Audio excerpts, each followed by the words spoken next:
எல்லாருக்கும் வாழ்த்துக்கள். ஒரு இந்த குழுவில் வந்து நீங்கள் +2 பாஸ் பண்ணியிருக்கிற ஸ்டூடெண்ட்ஸ் இருப்பீங்க. அப்புறமா 10th முடிச்சுட்டு ரிசல்ட்டுக்காக வெயிட் பண்ணுற ஸ்டூடெண்ட்ஸ் இருப்பீங்க. ஸோ 10ஆம் வகுப்பு தேர்வு முடிவுக்காக காத்திருக்கிறவங்களுக்கும் 12ஆம் வகுப்பு தேர்வு முடிவை அனுபவித்து மதிப்பெண்களை பார்த்து அடுத்து ஒரு கல்வி நிறுவனத்தில் உயர்கல்வியில் பயில்வதற்காக காத்திருக்கிறவங்களுக்கும் என்னுடைய வாழ்த்துக்களை தெரிவித்துக் கொள்கிறேன். கல்வி வந்து ஒரு மனிதனை வந்து முழுமையாக்குகிறது. நீங்கள் வந்து ஒரு முக்கியமான கட்டத்தை 10ஆம் வகுப்பு ஸ்டூடெண்ட்ஸாக இருந்தாலும் சரி, 12ஆம் வகுப்பு மாணவர்களாக இருந்தாலும் சரி, ஒரு முக்கியமான காலகட்டத்தை வந்து நீங்கள் தாண்டி இருக்குங்க. என்ன காரணம் அப்படின்னா, நீங்கள் தெரியும் 1ஆம் வகுப்புலேருந்து 9ஆம் வகுப்பு வரை நடக்கக்கூடிய தேர்வுகள் எல்லாம் ஒரு பள்ளி தேர்வுகளாக இருந்தது. இப்போ 10ஆம் வகுப்பு தேர்வை, 12ஆம் வகுப்பு தேர்வை, அரசு பொதுத் தேர்வை நீங்கள் அணுகியிருக்கிறீர்கள், அதில் வெற்றி கண்டிருக்கிறீர்கள். அதனால் உங்களுக்கு வாழ்த்துக்கள். ஒரு முக்கியமான காலகட்டத்தை நீங்கள் கடந்துருக்கீங்க. இதுக்கப்புறம் வந்து நிறைய பேருக்கு நிறைய சந்தேகங்கள் இருக்கும். என்ன படிக்கலாம் அடுத்தது அப்படின்ற சந்தேகங்கள் இருக்கும், வழக்கமாக வரும். இதில் வந்து நீங்கள் ஒரு நல்ல ஒரு முடிவை தெளிவாக நீங்கள் எடுக்கலைன்னா ரொம்ப தடுமாற வேண்டியிருக்கும். இல்லை, நீங்கள் ரொம்ப முக்கியமாக கவனிக்க வேண்டியது ஒன்று என்னென்னா, 1ஆம் வகுப்பிலிருந்து சில பேருக்கு எல்கேஜிலேருந்து ஒரு ஃப்ரெண்டு இருந்திருப்பார். அவர் வந்து அடுத்த வருஷம் ஏதோ ஒரு கோர்ஸ் இந்த வருஷம் ஜாயின் பண்ண போகிறேன்னு சொல்லியிருப்பார். அவர் வந்து இந்த படிப்பில் சேர்றாரு, அல்லது அந்த பொண்ணு வந்து அந்த படிப்பில் சேருது அப்படின்னா, நீங்கள் உடனே நானும் அதில் தான் சேருவேன் அப்படின்னு சொல்கிறத நீங்கள் முதல்ல தவிர்க்கணும். இதுதான் என்னுடைய ஃபஸ்ட் அட்வைஸ். படிப்பு வந்து இது மாதிரி உயர்கல்வி ஒரு 10ஆம் வகுப்பு வரைக்கும் 12ஆம் வகுப்பு வரைக்கும் படிக்கிறதுங்கிறது வேறு. இதற்கு பின்பு ஒரு கல்வி நிறுவனத்தை சூஸ் பண்ணுறதுங்கிறது நீங்கள் உங்கள் சுய விருப்பத்தின் அடிப்படையில் உங்களுக்கு எது பிடிக்குது, எது படித்தா உங்களுக்கு வரும், எந்த பாடத்தில் உங்களுக்கு ஆர்வம் இருக்கிறது, உங்களுடைய எதிர்கால திட்டம் என்னவாக இருக்கிறது அப்படின்னு நீங்கள் பார்க்கணும். ஒரு கவிதை இருக்குது, உங்களுக்கு புரியுதான்னு தெரியல, நான் சொல்கிறேன். வாழ்க்கை வைக்கும் பரீட்சைகள் வேறு வேறானவை, வாழ்க்கை வைக்கும் பரீட்சைகள் வேறு வேறானவை, யாரையும் பார்த்து காப்பீடிக்க முடியாது அப்படின்னு ஒருத்தரை பார்த்து இன்னொருத்தர் வந்து கற்றுக்க முடியாது இந்த விஷயத்தில். அவர் இதை படிக்கிறாரு, அதனால் நானும் இதை படிக்கிறேன், அவர் இந்த காலேஜில் படிக்கிறாரு, அதனால் நானும் அங்கே தான் சேருவேன், இப்படி சொல்கிறத முதல்ல வந்து நம்ம நிறுத்தணும். இன்னொரு கவிதை கூட உண்டு, மல்லிகையை ரோஜாவோடு ஒப்பிடாதீர்கள், மல்லிகையை ரோஜாவோடு ஒப்பிடாதீர்கள். ஏன்? ரெண்டுக்கும் வேறு வேறு குணாதிசயங்கள் இருக்கிறது, ரெண்டுக்குமான மனம் வேறு. இன்னும் ஒரு படி மேலே போய் ஒரு ரோஜாவை இன்னொரு ரோஜாவோடு கூட ஒப்பிடாதீர்கள் அப்படின்னு சொல்லுவாங்க. என்ன காரணம்னா, இந்த ரோஜாவுக்கும் அந்த ரோஜாவுக்கும், ஏன் ஒரு செடியில் இருக்கிற 2 ரோஜா பூக்கள் கூட ஒத்திருப்பதில்லை, அதற்கும் இதற்கும் மனத்தில் சற்று வேறுபாடு இருக்கிறது, இதழ்களில் வேறுபாடு இருக்கிறது. அப்போ மற்ற ஸ்டூடெண்ட்ஸுக்கும் நமக்கும் வேறுபாடு இருக்குது, நமக்கென்று தனித்தன்மை இருக்கிறது, அந்த மாணவர்களுக்கு என்று தனித்தன்மை இருக்கிறது.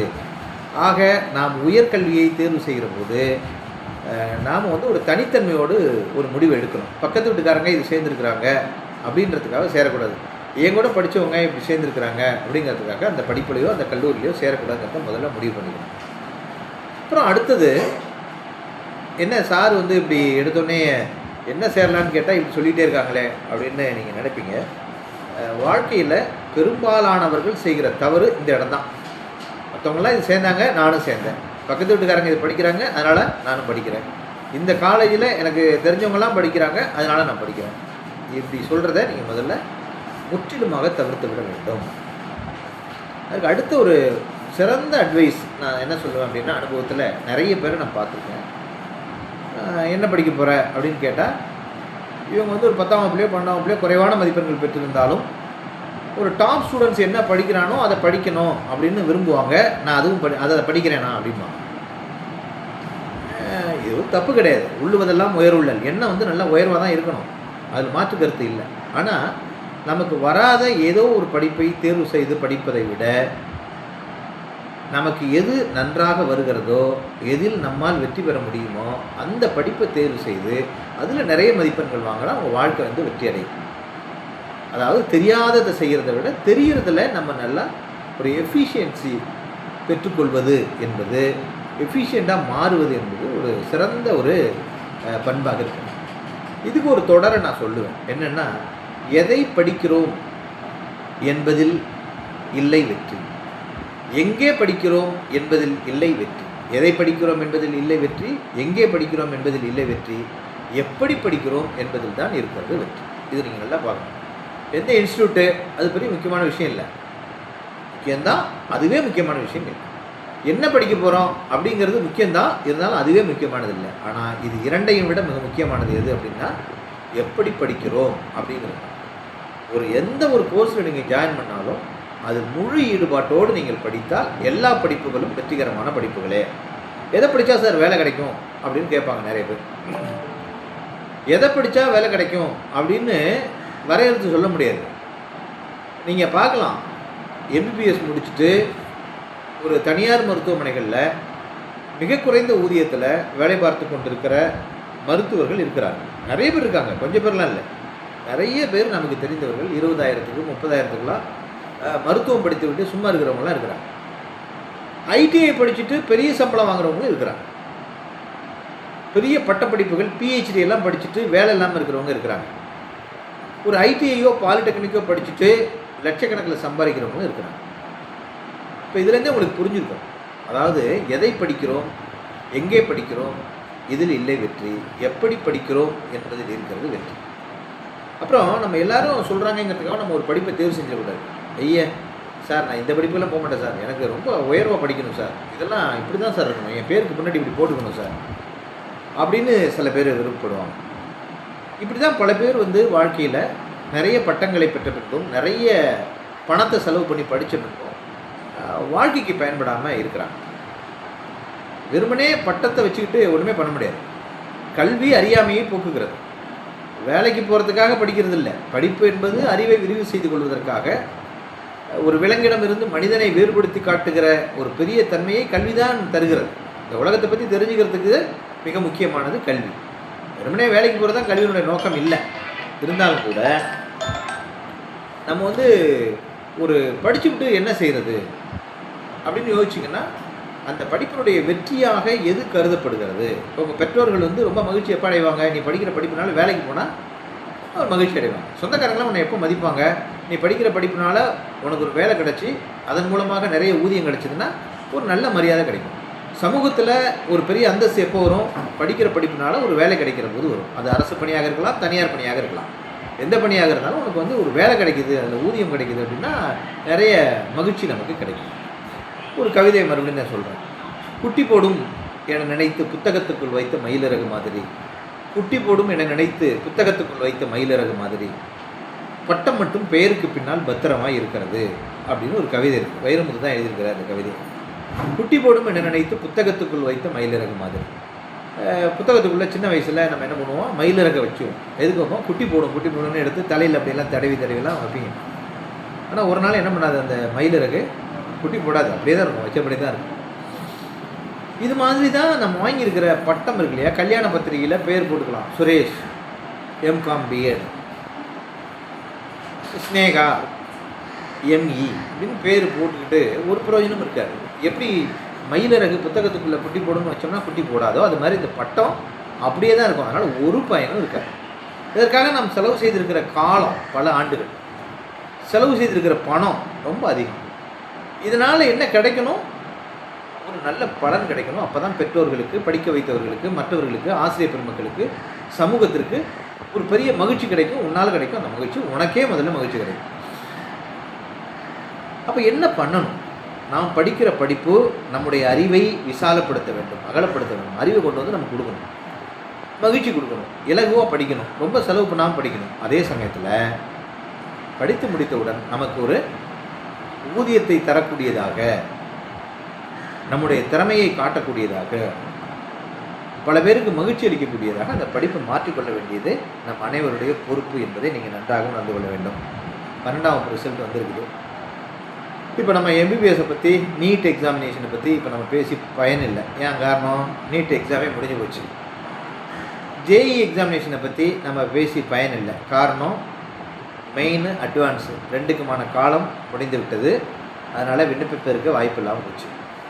இப்போ இது மாதிரி நிறையா, இப்போ நம்ம ஆர்கிடெக்சர் எக்ஸாமினேஷனுக்கு நம்ம இப்போ அப்ளை பண்ண முடியாது. காரணம், அதுக்கான என்ட்ரன்ஸுக்கான நேட்டா எக்ஸாமினேஷனு முடிஞ்சு போச்சு.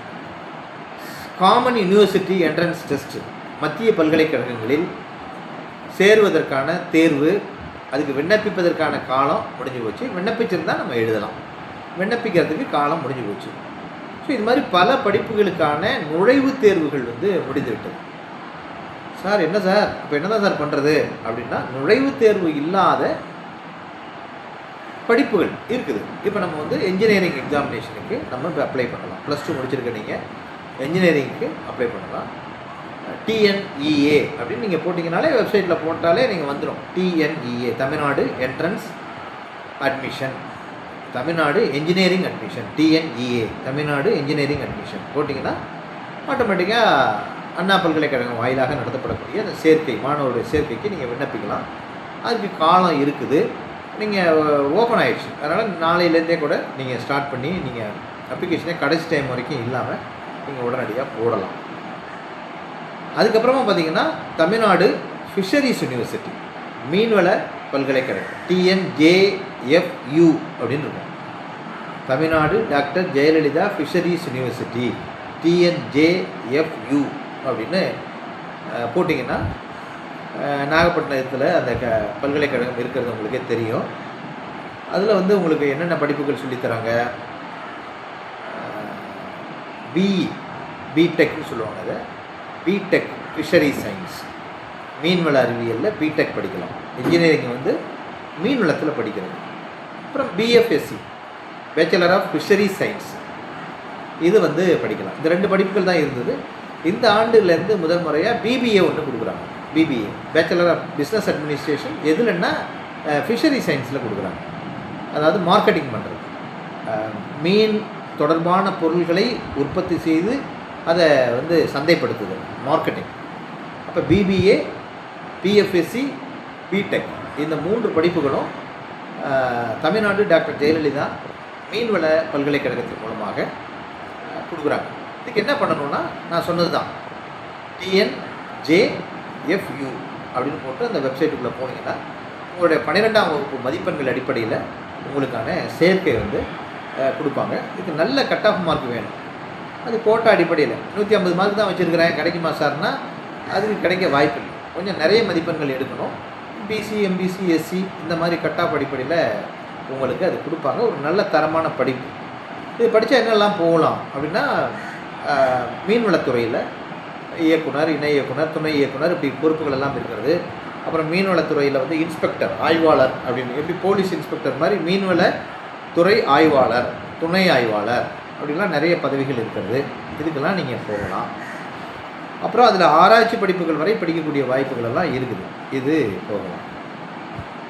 அப்புறமா டிஎன்ஏயு, அக்ரிகல்ச்சர் யூனிவர்சிட்டி, கோயம்புத்தூரில் இருக்குது. உங்களுக்கு தெரியும், கோயம்புத்தூரில் இருக்கிற அக்ரிகல்ச்சர் யூனிவர்சிட்டியோட தொடர்புடைய அல்லது அதனோடு இணைக்கப்பட்டிருக்கிற தமிழ்நாடு முழுவதும் இருக்கக்கூடிய வேளாண் கல்லூரிகளின் மூலமாக நீங்கள் பிஎஸ்சி அக்ரி படிக்கலாம். இதுக்கு வந்து டிஎன்ஏயுவில் போய் நீங்கள் விண்ணப்பித்து நீங்கள் அதில் சேர்க்கை பெறலாம். இதுக்கும் ஒரு நல்ல மார்க் வேணும். நிறைய மார்க் வாங்கினா யூனிவர்சிட்டியிலே படிக்கலாம். கொஞ்சம் குறைவான மார்க் இருக்குது அப்படின்னா நீங்கள் அந்த வேளாண் பல்கலைக்கழகத்தோடு இணைக்கப்பட்டிருக்கிற பல கல்லூரிகள் தமிழ்நாடு முழுக்க இருக்குது. அந்த கல்லூரிகளில் ஒரு 100 கல்லூரிகள் அந்த மாதிரி இருக்குது. அந்த கல்லூரிகளில் பிஎஸ்சி அக்ரி நீங்கள் படிக்க முடியும், பிஎஸ்சி ஹார்டிகல்ச்சர் படிக்க முடியும். நிறைய படிப்புகள் அதனோடு தொடர்புடைய படிப்புகள் எல்லாம் இருக்கிறது. இந்த படிப்பை வந்து அண்ணாமலை பல்கலைக்கழகம் சிதம்பரம் இருக்கு இல்லையா, அவங்களும் கொடுக்குறாங்க. அது கவர்மெண்ட் யூனிவர்சிட்டியாக மாறிடுச்சு.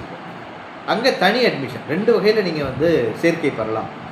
தமிழ்நாட்டில் இருக்கக்கூடிய மற்ற கல்லூரிகளில் அக்ரிகல்ச்சர் பிஎஸ்சி படிக்கணும்னா நீங்கள் வந்து டிஎன்ஏயு அதுக்கு போகணும். அக்ரிகல்ச்சர் யூனிவர்சிட்டியோட வெப்சைட்டுக்கு போய் நீங்கள் விண்ணப்பிக்கணும். அதுக்கான வெப்சைட்டும் ஓப்பன் ஆகிடுச்சு. அப்புறமா நீங்கள் அண்ணாமலை யூனிவர்சிட்டியில் போடணும்னா அண்ணாமலை யூனிவர்சிட்டி அப்படின்னு நீங்கள் போட்டிங்கனாலே அதில் போனீங்கன்னா BSc agriculture, BSc honours, agri honours அப்படின்னு ஒன்று வரும். இந்த 2 படிப்பையும் நீங்கள் வந்து படிக்கலாம். கொஞ்சம் மதிப்பெண்கள் குறைவாக வாங்கினா கூட அண்ணாமலை பல்கலைக்கழகத்தில் செல்ஃப் சப்போர்ட் அப்படின்னு சொல்லி அந்த அக்ரிகல்ச்சருக்கு ஒரு கோர்ஸ் வச்சுருக்காங்க. செல்ஃப் சப்போர்ட்னா டொனேஷன் கட்டி கிடையாது. அதில் வந்து செல்ஃப் சப்போர்ட்னா கொஞ்சம் பணம் கட்டி படிக்கிற மாதிரி வாய்ப்புகளும் இருக்கிறது. இது வந்து கோயம்புத்தூரில் அந்த வாய்ப்பு கிடையாது. பணம் கொஞ்சம் கூடுதலாக கட்டினா கொஞ்சம் குறைவான மதிப்பெண்கள் இருந்தாலும் வாய்ப்பு, கொஞ்சம் குறைவான மதிப்பெண், அதாவது டாப் லிஸ்ட்டில் போட்டது போக மிச்சம் இருக்கிற ஸ்டூடெண்ட்ஸு அதுக்கு அப்ளை பண்ணியிருந்தால் கொஞ்சம் கட் ஆஃப் அதை விட குறையும். அண்ணாமலை பல்கலைக்கழகம் சிதம்பரத்தில் நீங்கள் என்ன பண்ணலான்னா பிஎஸ்சி அக்ரி படிக்கக்கூடிய வாய்ப்புகள் இருக்குது. இது 2க்கும் ஆன்லைனில் அப்ளை பண்ணணும். அப்புறம் இதோட தொடர்புடைய டிப்ளமா அக்ரியும் இருக்குது. டிப்ளமோ அக்ரிகல்ச்சர் அப்படின்னு ஒன்று இருக்குது. இது கொஞ்சம் குறைவான, இன்னும் கொஞ்சம் குறைவான மதிப்பெண்கள் வாங்கியிருக்கிறீங்க. ஆனால் அதே சமயத்தில் எனக்கு அக்ரிகல்ச்சர் படிக்கணும்னு ஆசை அப்படின்னா டிப்ளமோ அக்ரிகல்ச்சர் அப்படிங்கிற ஒரு படிப்பு இருக்குது. இது நிறைய இடங்களில் கொடுக்குறாங்க. கோயம்புத்தூரில் இருக்குது, அண்ணாமலை யூனிவர்சிட்டியிலே கொடுக்குறாங்க. அப்புறம் அக்ரிகல்ச்சர் யூனிவர்சிட்டி நடத்தக்கூடிய கல்லூரிகள்லேயும் நமக்கு வந்து டிப்ளமோ அக்ரி அப்படிங்கிற படிப்பு இருக்குது. அதுக்கப்புறம் ப்ளஸ் டூவில் நல்ல கட் ஆஃப் இருக்குது அப்படின்னா உங்களுக்கு வெட்னரி சயின்ஸ் படிக்கலாம். BVSc bachelor of veterinary science, கால்நடை மருத்துவம், மாட்டு டாக்டர் அப்படின்னு சொல்லுவீங்க இல்லையா, அது மாட்டுக்கு மட்டும் அவர் டாக்டர் இல்லை, கால்நடைகள் எல்லாவற்றுக்குமான ஒரு மருத்துவர். நல்ல அற்புதமான படிப்பு. இது வந்து ஆல் இண்டியா கோட்டாவில் நீங்கள் வந்து போகணும் அப்படின்னா வேறு ஸ்டேட்லலாம் போய் படிக்கணும் அப்படின்னா பிவிஎஸ்சி படிக்கணும்னா நீட் எழுதியிருக்கணும். நீட் எழுதி அதில் அந்த மார்க் அடிப்படையில் ஆல் இண்டியா கோட்டாவில் உங்களுக்கு பிவிஎஸ்சி கொடுக்குறாங்க. ஆனால் தமிழ்நாட்டில் பிவிஎஸ்சி சேர்கிறதுக்கு நீட் இல்லை, அதுக்கு பதிலாக கட் ஆஃப் மார்க் உங்களுக்கு நல்ல மார்க் இருந்தால் கிடைக்கும்.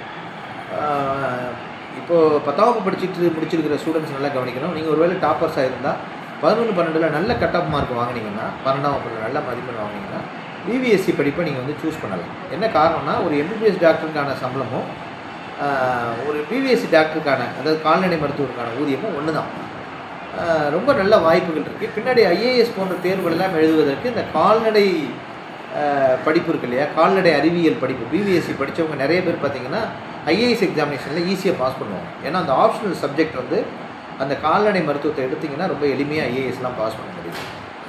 ஸோ இதெல்லாம் நீங்கள் நோட் பண்ணிக்கிட்டு, பட் இது சாதாரணமாக முடியாதுங்க, ஏன்னா பணம் கட்டி படிக்கிற முடியாது இந்த படிப்பை.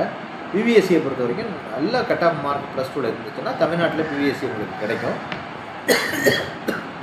கட் ஆஃப்னு நான் சொல்கிறது எப்பவுமே ஒரு 197, 195 அந்த மாதிரி விஷயங்களை பார்க்கணும். நீங்கள் பிவிஎஸ்சிக்கெல்லாம் ரொம்ப குறைவான கட் ஆஃப் இருந்தால் அந்த பக்கம் நீங்கள் போக வேண்டியதில்லை. ஆனால் பொறியியலை பொறுத்த வரைக்கும் விண்ணப்பிக்கிற எல்லாருக்குமே கிடைக்கும். அதாவது டிஎன்இஏ, தமிழ்நாடு இன்ஜினியரிங் அட்மிஷனில் இன்ஜினியரிங் படிக்கணும்னு விரும்புகிறவங்க நீங்கள் இன்ஜினியரிங் வந்து சேரலாம். இன்ஜினியரிங் படிப்பை பொறுத்த வரைக்கும் உங்களுக்கு தெரியும், எஸ்சி ஸ்டூடெண்ட்ஸாக இருந்தால் உங்களுக்கு ஃபீஸே கிடையாது. கவர்மெண்ட்டே என்ன பண்ணிடுறாங்க, ஸ்காலர்ஷிப் கொடுத்துட்றாங்க. எந்த கல்லூரியில் சேர்ந்தாலும் எஸ்சி ஸ்டூடெண்ட்ஸாக இருந்தால், எஸ்டி ஸ்டூடெண்ட்டாக இருந்தால் உங்களுக்கு ஸ்காலர்ஷிப் கொடுத்துட்றாங்க. மற்ற கம்யூனிட்டி ஸ்டூடெண்ட்ஸுக்கு பார்த்திங்கன்னா ஃபஸ்ட்டு கிராஜுவேட்டாக இருந்தால், முதல் பட்டதாரியாக இருந்தால் ஒரு 25,000 வரைக்கும் குறையறதுக்கு, ஆண்டுக்கு 25,000 குறையறதுக்கு வாய்ப்பு உண்டு.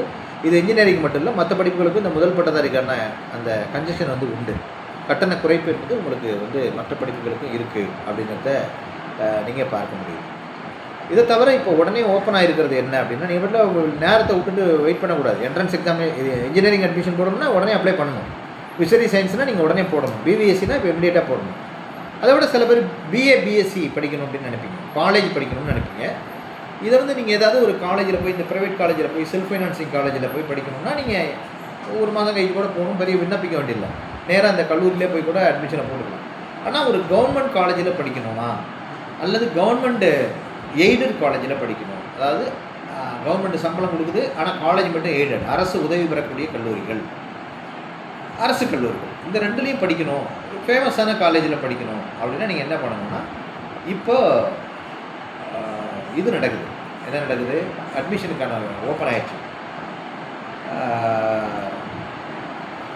டிஎன்ஜிஎஸ்ஏ அப்படின்னு வரும், சயின்ஸ் அண்ட் ஆர்ட்ஸ் அப்படின்னு வரும்.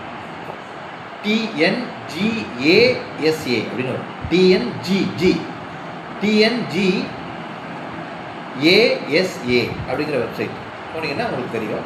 ஸோ போட்டாலே வந்துடும் டிஎன்ஜிஏஎஸ்ஏ. இதில் போனீங்கன்னா கலை அறிவியல் கல்லூரிகளில் சேர்க்கைக்கான அந்த சிங்கிள் விண்டோ சிஸ்டம் ஓப்பன் ஆகிடும்.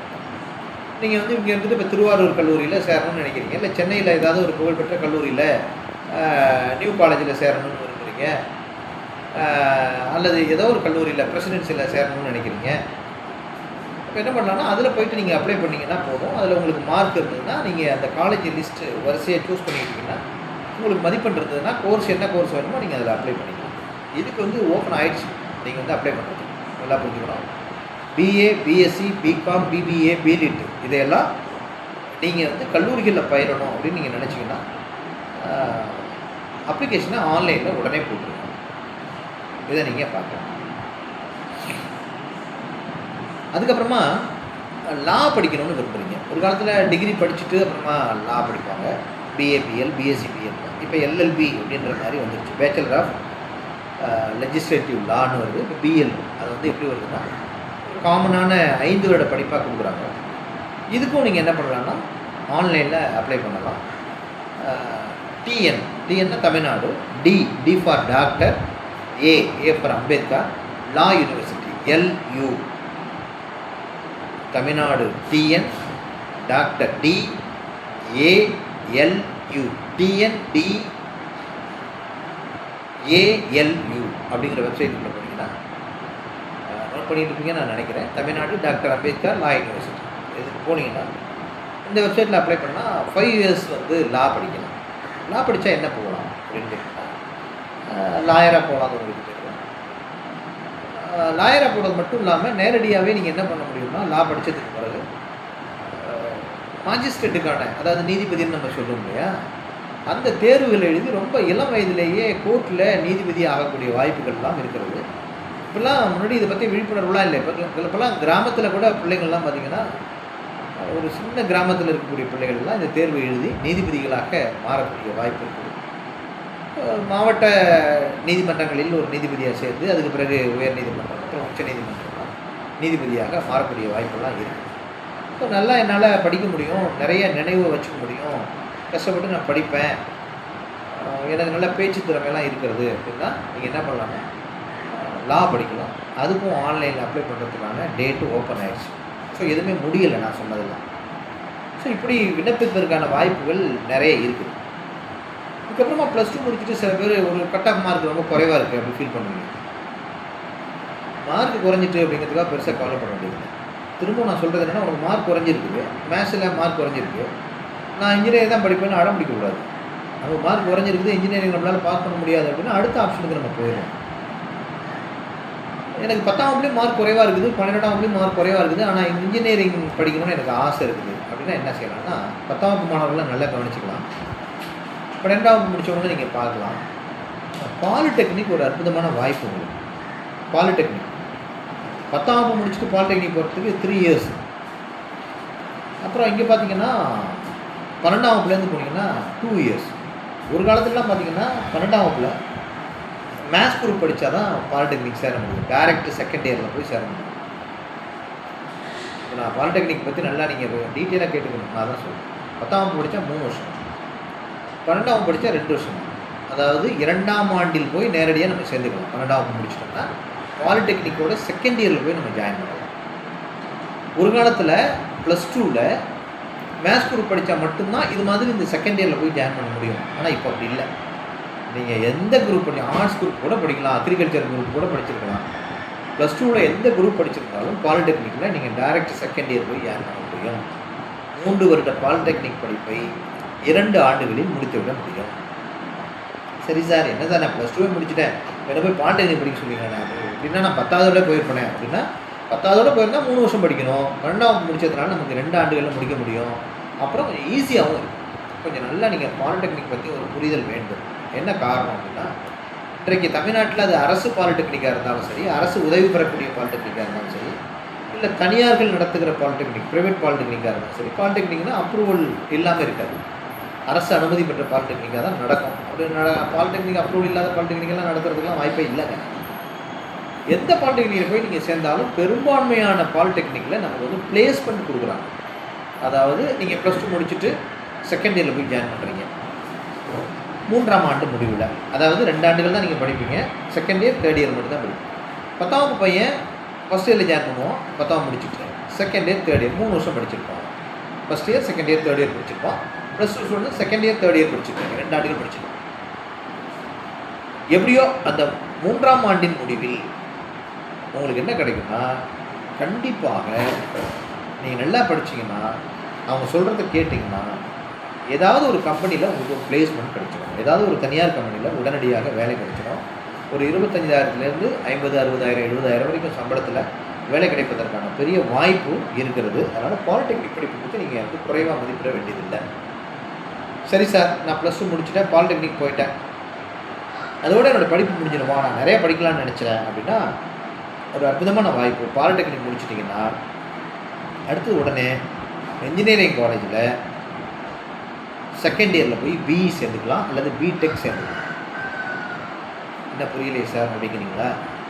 இப்போது 12வது முடிச்சுட்டு பிஇ போகணும்னு நினைக்கிறீங்க, நேரடியாக ஃபஸ்ட் இயரில் போய் ஜாயின் பண்ணுவீங்க. First year, second year, third year, fourth year 4 வருஷம் படிக்கணும். மாறாக ஒரு 12வது படிச்சிருக்கிற பிள்ளை அல்லது ஒரு பையன் பாலிடெக்னிக் படிக்கிறான். பாலிடெக்னிக் எப்போ போய் சேருவோம்? பாலிடெக்னிக்கில் செகண்ட் இயர் சேர்ந்துருப்பீங்க. Second year, third year 2 years படிச்சிருப்பீங்க. இப்போ பிஇயில் போய் மறுபடியும் செகண்ட் இயர் போய் ஜாயின் பண்ணுவீங்க. ஃபஸ்ட் இயர் படிக்க வேண்டாம். ஏன்? நம்மகிட்ட ஏற்கனவே பாலிடெக்னிக் இருக்கிறதுனால செகண்ட் இயரில் போய் நீங்கள் ஜாயின் பண்ணுவீங்க. அப்போது பிஇயில் எத்தனை வருஷம் படிப்போம்? Second year, third year, fourth year. ஒரு 3 ஆண்டுகளில் நமக்கு பிஇ படிப்பு முடிஞ்சிடும். இப்போ உங்களுக்கு எத்தனை வருஷம் லாஸ் ஆகும் இதனாலன்னு பார்த்தீங்கன்னா, +2 முடிச்சுட்டு நேரடியாக இன்ஜினியரிங் காலேஜ் போனீங்கன்னா 4 வருஷம். +2 முடிச்சுட்டு பாலிடெக்னிக் போயிட்டு அதுக்கப்புறமா பிஇ போனீங்கன்னா பாலிடெக்னிக்கில் ஒரு 2 வருஷம், பிஇயில் ஒரு 3 வருஷம், 5 ஆண்டுகள். ஒரே ஒரு வருடம் மட்டும் உங்களுக்கு லாஸ் ஆகும். இந்த 1 வருஷம் லாஸுக்கு எது ஈக்குவல் பண்ணணும், அதை எது சமன்படுத்தும் அப்படின்னா, நீங்கள் இப்போ 12வது வாங்கியிருக்கிற மார்க் குறைவாக இருந்ததுன்னா மோசமான காலேஜ் தான் கிடைக்கும், இன்ஜினியரிங் காலேஜ் தான். மாறாக +2 முடிச்சுட்டு நீ பாலிடெக்னிக் போனீங்கன்னா பாலிடெக்னிக் உனக்கு ரொம்ப ஈஸியாக இருக்கும். ஏன்னா +2 ஏற்கனவே படிச்சுட்டு வந்துருக்கனால. இப்போ பாலிடெக்னிக்கில் வாங்குகிற மார்க்கின் அடிப்படையில் ஒரு மிகச்சிறந்த கல்லூரியில், கவர்மெண்ட் காலேஜில் கூட உனக்கு என்ன கிடச்சிருக்குன்னா பிஇ கிடச்சிடும். இப்படி நிறைய மாணவர்கள் வந்து 12வது மதிப்பெண் குறைவாக வாங்கிட்டு இது மாதிரி ஒரு வழியை பின்பற்றும் போது, பாலிடெக்னிக் போயிட்டு அதுக்கப்புறமா பிஇ போகும்போது ஒரு பெஸ்ட் காலேஜில் பாலிடெக்னிக் இது என்ஜினியரிங் அட்மிஷன் உங்களுக்கு கிடச்சிரும். அப்போ பிஇயை வந்து ஒரு பெஸ்ட் காலேஜில் படித்து முடிக்க முடியும். அங்கே உங்களுக்கு கேம்பஸ் இன்டர்வியூவில் உனக்கு நல்ல வேலை கிடைக்கும், அல்லது அரசு பணிக்கு போவதற்கும் பெரிய வாய்ப்புகள் இருக்கிறது. ஸோ இப்போ நம்ம பாலிடெக்னிக் எப்படி செய்கிறதுன்னா, உங்களுக்கு தெரியும், அரசு இல்லாமல் தனியார் கல்லூரிகளில் நீ போய் பாலிடெக்னிக் ஜாயின் பண்ணிக்கலாம். அதில் வந்து எப்படி இன்ஜினியரிங் காலேஜ் சொன்னோம் அதே மாதிரி தான் பாலிடெக்னிக்லேயும் எஸ்சி ஸ்டூடெண்ட்ஸுக்கு பணம் கிடையாது, மற்ற ஸ்டூடெண்ட்ஸுக்கு ஃபீஸ் வாங்குவாங்க. கவர்மெண்ட் எய்டட் காலேஜில் கொஞ்சம் பணம் வாங்குவாங்க. கவர்மெண்ட் காலேஜுக்கு நீங்கள் அப்ளை பண்ணி வாங்கினீங்கன்னா அந்த ஃபீஸ் வந்து கிடையாது, ரொம்ப குறைவான அமௌண்ட்டு தான். அதுக்கு எப்படி அப்ளை பண்ணுறது அப்படின்னா, tnpoly.in அப்படின்னு போட்டிங்கன்னா, POLY tnpoly.in அப்படின்னு போட்டாலே அந்த கரெக்டான வெப்சைட் வந்துடும். இல்லாட்டி நீங்கள் எல்லாருமே மொபைல் வச்சுருக்கிறீங்க, பாலிடெக்னிக் அட்மிஷன் அப்படின்னு போட்டிங்கன்னா ஆட்டோமேட்டிக்காக என்ன வந்துடும், அப்ளிகேஷன் எப்படி போடணும்னு வரும், tnpoly.in. பெரும்பாலும் எல்லா மாவட்டத்துலேயும் ஒரு கவர்மெண்ட் பாலிடெக்னிக் இருக்கும், அல்லது கவர்மெண்ட் எய்டட் பாலிடெக்னிக்ஸ் 2-3 இருக்கிறத நீங்கள் பார்க்க முடியும். அதனால் ஈஸியாக ஒரு வேலைவாய்ப்பை பெறுவதற்கான வாய்ப்பு. பாலிடெக்னிக் படித்து முடிச்சோன்னா 2 இயர்ஸ்லேயே உனக்கு டிப்ளமோ அப்படின்னு கையில் கிடச்சிடும். அதுக்கப்புறமா பிஇலையும் போய் நீங்கள் ஜாயின் பண்ணணும். 10th ஸ்டாண்டர்ட் முடிச்சிருக்க ஸ்டூடெண்ட்ஸும் நல்லா கவனிக்கணும். 10th முடித்த உடனே நம்ம என்னது நேராக இன்ஜினியரிங் தான் போகணும், டிகிரி தான் போகணும்லாம் இல்லைங்க. 10வது முடித்த மாணவர்களும் என்ன பண்ணலாம் அப்படின்னா, கண்டிப்பாக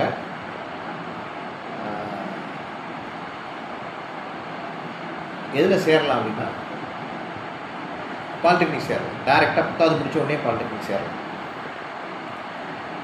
10வது முடித்த உடனே பாலிடெக்னிக் சேரலாம். அப்போ என்ன சார், நான் வந்து +2 படிக்காததுனால எனக்கு ஏதாவது குறை இருக்குமா அப்படின்னா, அரசாங்கம் என்ன சொல்லியிருக்குன்னா, அரசாணை இருக்குது, கவர்மெண்ட் ஆர்டரே இருக்குது. ஒரு 10வது முடிச்சுட்டு பாலிடெக்னிக் படிக்கிற பையன் அந்த டிப்ளமோ முடிச்சிட்டான் அப்படின்னா, அந்த டிப்ளமோ +2க்கு ஈக்குவல் அப்படின்னு சொல்லியிருக்காங்க. ஒரு பாலிடெக்னிக் போய் 3 இயர்ஸ் படித்து முடிச்சிட்டிங்கன்னா நீ தென் +2 படிக்க வேண்டியதில்லை. அந்த பாலிடெக்னிக் டிகிரியை வச்சுக்கிட்டு நீ என்ன பண்ணிடலாம், பிஎஸ்சி வேணாலும் பின்னாடி படிச்சுக்கலாம். நல்லா புரிஞ்சுக்கணும். ஒரு 10 முடிச்சுட்டு 11, 12 படிக்கணும் அப்படின்னு நீங்கள் நினைக்கிறீங்க, அப்போ தான் டிகிரி படிக்கலான்னு நினைக்கிறீங்க. மாறாக 10வது முடிச்சுட்டு பாலிடெக்னிக் போனால் உன்கிட்ட பாலிடெக்னிக் டிப்ளமோவும் வந்துடுது, ஒரு வேலையும் வந்துடுது. அந்த டிப்ளமோ என்பது எதற்கு ஈக்குவலன்ஸ் அப்படின்னு சொன்னால், எதற்கு சமமானது அப்படின்னா 12ஆம் வகுப்பு படிப்புக்கு சமமானது அப்படின்னு அரசாணை சொல்லுது. அப்போ 12வது படிக்கலையேங்கிற வருத்த வேண்டியதில்லை. இந்த டிப்ளமோ வச்சுக்கிட்டே நம்மளால் டிகிரி எது வேணாலும் படிக்க முடியும். 12ஆம் வகுப்பு கல்வி தகுதிக்கு என்னவெல்லாம் தருவார்களோ அதை எல்லாத்தையும் பாலிடெக்னிக் படித்து முடித்தாலும் தருவாங்க அப்படிங்கிறத நீங்கள் பார்க்கணும். இப்போ இந்த பாலிடெக்னிக்கில் இன்ஜினியரிங்கில் உங்களுக்கு பிரான்ச்சஸ் நிறையா இருக்குது. கம்ப்யூட்டர் சயின்ஸ் சொல்கிறாங்க, சிவில் கட்டிடங்கள்லாம் கட்டுவது, வடிவமைப்பது, இதெல்லாம் பார்க்கலாம்.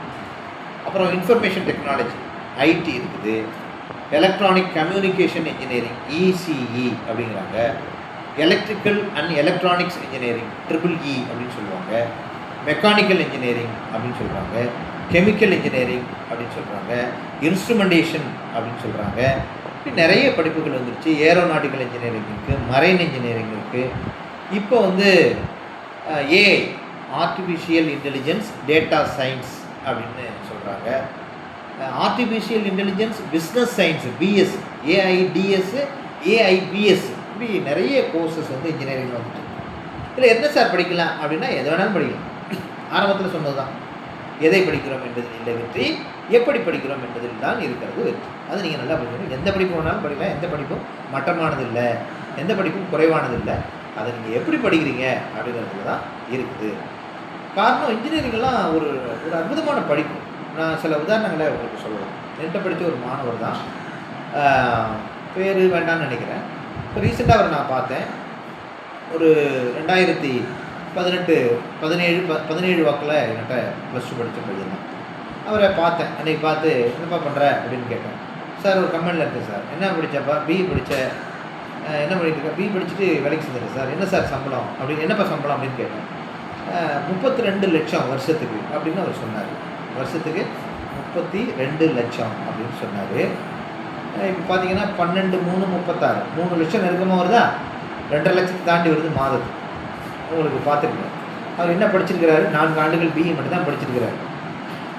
பெரிய உலக புகழ்பெற்ற கல்வி நிறுவனத்துலலாம் அவர் படிக்கலை. சொல்லப்போனால் ஒரு ப்ரைவேட் காலேஜில் தான் அவர் வந்து என்ன பண்ணார், இன்ஜினியரிங் படித்தார். நான் சொல்கிறது வந்து பேரை கூட நான் சொல்ல முடியும் வேண்டியதில்லைன்றதுனால நான் சொல்லலை. இது வந்து ஒரு உதாரணமாக நீங்கள் எடுத்துக்கலாம். அப்போ ஒரு 3 லட்சம் ரூபாயை எடுத்த உடனே சம்பளம் மாதத்துக்கு வாங்கக்கூடிய, இவர் வெளிநாட்டில் இல்லை, ஒரு சென்னையில் வேலை பார்க்கக்கூடிய ஒரு பையன் தான் நான் சொல்லுவேன். இப்படி நூற்றுக்கணக்கான மாணவர்கள் பொறியியல் படித்துவிட்டு ஒரு பெரிய சம்பளத்துக்கு வேலை பார்க்குறத நம்ம பார்க்கலாம். ஆனால் நீங்கள் என்ன, நான் மெடிக்கல் கிடைக்கலையே அப்படின்னு நீங்கள் நினைக்க வேண்டியதில்லை. என்ன காரணம்? நான் ஏற்கனவே சொன்னேன், எம்பிபிஎஸ் படிச்சுட்டு 30,000 வேலை பார்க்குறவங்களும் இருக்கிறாங்க. எம்பிபிஎஸ் படிச்சுட்டு உலக புகழ்பெற்ற மருத்துவர்களாக இருக்கக்கூடியவங்களையும் பார்க்குறோம். ஒரு நாளைக்கே பல லட்சம் ரூபாய் சம்பாதிக்கிறவங்களும் இருக்கிறாங்க. அதனால் மருத்துவ படிப்பும் மட்டமானதுன்னு நான் சொல்ல வரல. ஸோ எல்லா படிப்பும் உயர்ந்தது, நீங்கள் அதை பயன்படுத்தி கொள்வதில் இருக்கிறது வெற்றி அப்படிங்கிறத நீங்கள் நல்லா புரியும். இந்த நேரத்தில் இன்னொன்று நான் சொல்லணும், ரொம்ப முக்கியம். ஏன்னா நிறைய படிப்புகள் இருக்குது. ஆர்ட்ஸ் அண்ட் சயின்ஸை நீங்கள் மட்டுமே நினச்சிட முடியாது. இப்போ நான் என்ன சொன்னேன், டிகிரி பிஏ பிஎஸ்சி படிக்கலாமா? கண்டிப்பாக படிக்கலாம். இதை விட பெரிய வாய்ப்புகள்லாம் அதில் இருக்குது. எப்படி? இப்போ இன்ஜினியரிங் படிச்சிங்கன்னா ஒரு கம்பெனிக்கு போகலாம், அரசு பணிகளுக்கு போகலாம், போட்டித் தேர்வு எழுதலாம். ஒரு ஆர்ட்ஸ் டிகிரி படிச்சிங்கன்னா ஒரு BA, BSc, BCom, BBA, BLit இதெல்லாம் படித்தா என்ன பண்ணலாம் அப்படின்னா பல வாய்ப்புகள் இருக்கிறது. அதை தொடர்ந்து பிஏ படிச்சிங்கன்னா எம்ஏ படிக்க முடியும். பிஏ படித்தாலே போதும், உங்களால் ஐஏஎஸ் கூட எழுத முடியும், ஐபிஎஸ் எக்ஸாமினேஷனுக்கு அப்பியர் ஆக முடியும், யூபிஎஸ்சி எழுத முடியும், டிஎன்பிஎஸ்சி எழுத முடியும், குரூப் 1 வரைக்கும் எழுத முடியும். தமிழ்நாடு லெவலில் நடத்தக்கூடிய மிக உச்சபட்ச ஒரு தேர்வு எதுன்னா டிஎன்பிஎஸ்ஸோட குரூப் 1. இந்திய அளவில் நடத்தக்கூடிய ஒரு அதிகபட்சமான ஒரு உயர்கல்விக்கான ஒரு அல்லது உயர் பதவிக்கான ஒரு தேர்வு அப்படின்னா யூபிஎஸ்சி. அந்த யூபிஎஸ்சிக்குள்ளே தான் என்ன வருது, ஐஏஎஸ், ஐபிஎஸ், ஐஆர்எஸ், ஐஎஃப்எஸ் இதெல்லாம் வருதுங்க. ஸோ இந்த எல்லா தேர்வுகளையும் எழுதுறதுக்கு ஒரே ஒரு சிம்பிள் டிகிரி தான் தேவை. அது பிஏவாக இருக்கலாம், பிலிட்டாக இருக்கலாம், பிபிஏ இருக்கலாம், பிகாமாக இருக்கலாம், பிஎஸ்சியாக இருக்கலாம், பிஇயாக இருக்கலாம். ஸோ நீங்கள் ஆர்ட்ஸ் டிகிரியையும் அல்லது ஆர்ட்ஸ் அண்ட் சயின்ஸ் காலேஜில் போய் நீங்கள் வெறும் டிகிரி தானே படிக்கிறான்னு நீங்கள் சொல்லிட முடியாது. காரணம், இன்றைக்கி தமிழ்நாட்டில் இருக்கக்கூடிய பல மாவட்ட ஆட்சித் தலைவர்கள், ஐஏஎஸ் ஆஃபீஸர்ஸ் பார்த்தீங்கன்னா வெறும் சிம்பிள் டிகிரி தான் படிச்சிருப்பாங்க. ஐயோ என்னங்க ஒரு டிகிரி தான் படிச்சிருக்காரு, அவர் வெறும் பிஎஸ்சி மேத்ஸ் தாங்க படிச்சிருக்காரு அப்படின்னா, ஆமாம் அந்த டிகிரி போதுமானதாக இருக்கிறது. எதுக்கு? ஒரு யூபிஎஸ்சி எக்ஸாமினேஷன் எழுதுறதுக்கு போதுமாக இருக்குது. அப்போ ஒரு டிகிரி கூட நீங்கள் என்ன பண்ணலாம், ஒரு நல்ல காலேஜில் படிக்கலாம். டிகிரிக்கான விண்ணப்பிப்பதற்கும் நான் உங்கள்கிட்ட சொல்லிட்டேன் ஏற்கனவே, ஆன்லைனில் ஓப்பன் ஆகிருக்கு. டிகிரி படிக்கணும்னா நீங்கள் வந்து சிங்கிள் விண்டோ சிஸ்டத்தில் நீங்கள் வந்து ஒற்றைச்சாளர் முறையில் அப்ளை பண்ணி நீங்கள் வந்து டிகிரி சேரலாம். டிகிரி சேர்த்த காம்படிட்டிவ் எக்ஸாமினேஷன் எழுதலாம், பேங்கிங் எக்ஸாமினேஷன் எழுதலாம். அப்புறம் ஸ்டாஃப் செலெக்ஷன் கமிஷன் அப்படின்னு சொல்லுவாங்க. ஸ்டாஃப் செலெக்ஷன் கமிஷன் அப்படின்னு மத்திய அரசு தேர்வாணையம் நடத்துகிற போட்டித் தேர்வு, டிஎன்பிஎஸ்சி மாதிரி central government staff selection commission நடத்துகிறாங்க. இந்த தேர்வுகளுக்கெல்லாம் ஒரு டிகிரி இருந்தால் போதுமானதாக இருக்குது. இந்த தேர்வுகளையும் நீங்கள் வந்து எழுதுறதுக்கு ஒரு டிகிரி இருந்தால் போதும். அந்த டிகிரி படிக்கிறதும் ஒன்றும் தப்பு கிடையாது. டிகிரி படித்ததுக்கப்புறம் பிஎட் படிக்கலாம். பிஎட் படிச்சிங்கன்னா டீச்சர் ஆகலாம். ஐயோ டெட்டு தேர்வு எழுதணுமே சார் பின்னாடி அப்படின்னா எழுதலாம். ஒரு சாதாரண மாணவர்கள் கூட கடுமையாக உழைத்தால் டிஇடி எக்ஸாமினேஷனில் உங்களால் பாஸ் பண்ண முடியும். தமிழ்நாடு லெவலில் டிஇடி நடத்துகிற மாதிரி மத்திய அரசு நடத்துது ஒரு தேர்வு, சிடிஇடின்னு நடத்துது. டிஇடியோட சி சேர்ந்துக்கு சென்ட்ரல் டிஇடி அப்படிம்பாங்க. மத்திய அரசானது ஆசிரியர்களுக்காக சிடிஇடின்னு ஒரு தேர்வு நடத்துது. அதில் நீங்கள் வின் பண்ணிங்கன்னா கேந்திரிய வித்யாலயா, நவோதயா பள்ளிகள் எல்லாம் ஆசிரியர்களாக மாற முடியும். மத்திய அரசு ஆசிரியராகவே நீங்கள் மாறிவிட முடியும். நீங்கள் மத்திய அரசு ஆசிரியர் ஆகிறதுக்கு பாண்டிச்சேரியில் வசிக்கணும்னு அவசியம் இல்லை, டெல்லியில் வசிக்கணும்னு அவசியம் இல்லை. தமிழ்நாட்டில் இருக்கிறவங்களே சிடிஇடி எக்ஸாமினேஷனில் பாஸ் பண்ணோம்னா கேந்திர வித்யாலயா நவோதயா பள்ளிகளில் வந்து ஆசிரியர்களாக மாற முடியும். அப்போ டிகிரியையும் நீங்கள் வந்து குறைவாக மதிப்பிட முடியாது. அங்கேயும் நீங்கள் என்ன பண்ணலாம், ஒரு நல்லா படிக்கணுன்றதை நான் சொல்லுவேன். எனக்கு தெரிஞ்சு இன்னொரு ஸ்டூடெண்ட்டை பற்றி நான் உங்களுக்கு ஷேர் பண்ணணும். கோயம்புத்தூர் பிஎஸ்ஜி காலேஜ் உங்களுக்கு இன்ஜினியரிங்க்கு ரொம்ப டாப் காலேஜ்னு சொல்லுவாங்க, தெரியும் உங்களுக்கு. அங்கே மெடிக்கல் காலேஜ் இருக்குது, பிஎஸ்ஜி ரொம்ப நல்லா இருக்கும், உங்களுக்கு தெரியும். ஸோ அங்கே ஒரு ஆர்ட்ஸ் காலேஜ் இருக்குது, ஆர்ட்ஸ் காலேஜ் இருக்குது. அதில் வந்து எனக்கு தெரிஞ்ச ஒரு பொண்ணு சந்திரகலா அப்படின்னு அந்த பொண்ணோட பேர் கூட சொல்லிடுறேன். அது அந்த மாவட்டம் வேறு மாவட்டம், அதனால் நான் சொல்லிட்டேன். இந்த பொண்ணு ஒரு பிஎஸ்சி மேத்ஸ் தான் படித்தது, பிஎஸ்சி மேத்ஸ் படித்தது. அப்புறம் அதே காலேஜில் எம்எஸ்சி அப்ளைடு மேத்தமெட்டிக்ஸ் படித்தாங்க. நல்லா புரிஞ்சுக்கணும், அவங்க இன்ஜினியரிங் படிக்கலை, வெறுமனே டிகிரி பிஎஸ்சி மேத்தமெட்டிக்ஸ் தான் படித்தாங்க. அந்த எம்எஸ்சி செகண்ட் இயர் படிச்சுட்டு இருக்கும்போதே அந்த பிள்ளைக்கு 12 லட்சம், வருடத்துக்கு 12 லட்சம். கேட்டர்பில்லர் அப்படின்னு ஒரு பெரிய கம்பெனி, இந்தியா லெவலில் ஒரு சிறப்பான ஒரு கம்பெனி கேட்டர்பில்லரில்.